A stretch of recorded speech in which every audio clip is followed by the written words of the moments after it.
ముగింపు సదస్సులో రాష్ట్రపతి ప్రణబ్ ముఖర్జీ మాట్లాడుతున్నారు. ఇప్పుడు లైవ్ చూద్దాం. Encourage their populations to use public transport systems as their first choice. The Hyderabad Metro is among the best models of the public transport system available in India. I hope it will set an example for similar efforts worldwide. Distinguished delegates, ladies and gentlemen, urban administrations must use technology to provide better amenities to our people.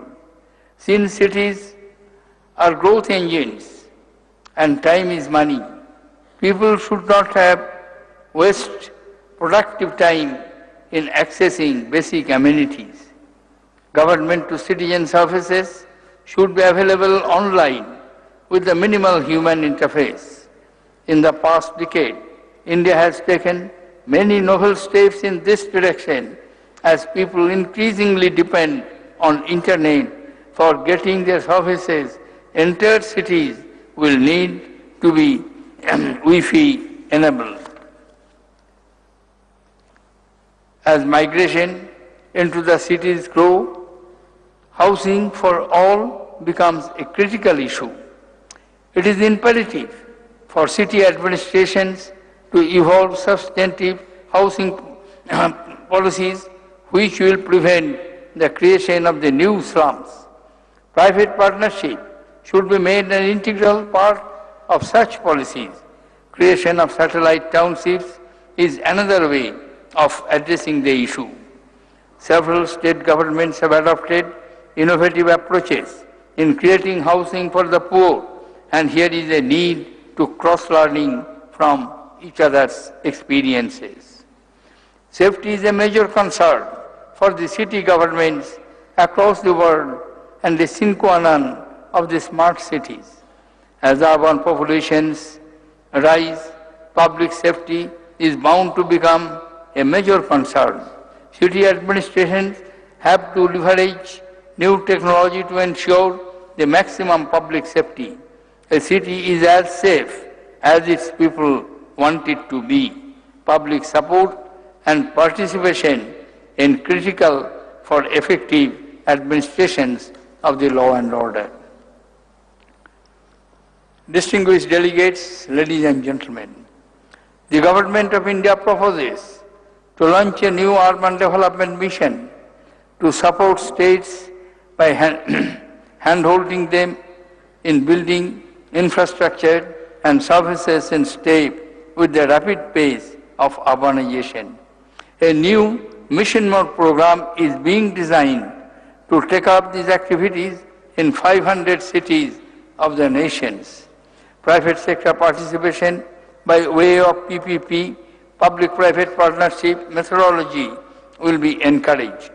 The government's focus will also be to support capacity building program for our elected as well as officials working in the urban sector. Another initiative of the government is to develop 100 smart cities.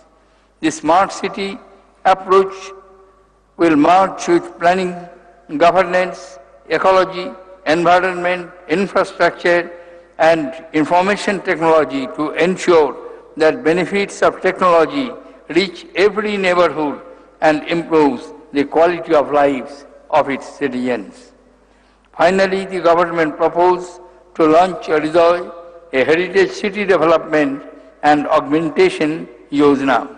Under this program, sustainable development of heritage centers will be taken up, bringing together urban planning, economic growth, and heritage conservation in an inclusive and integrated manner with the focus on livestock, skills, cleanliness, security, accessibility, and service delivery.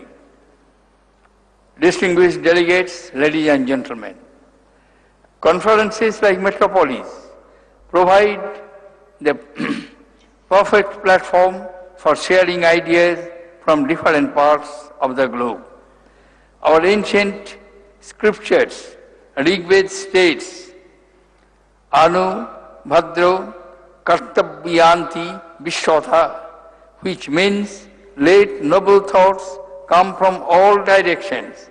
I am sure that the noble thoughts and ideas have flown from all directions during your deliberations in this conference.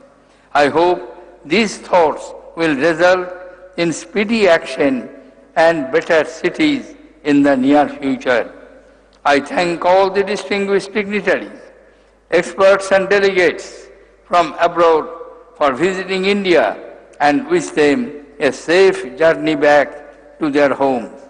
I congratulate Metropolis and the government of Telangana, especially Chief Minister K. Chandrasekhar Rao and his officers once again for having made the Congress a great success. Thank you, ladies and gentlemen. Jai Hind.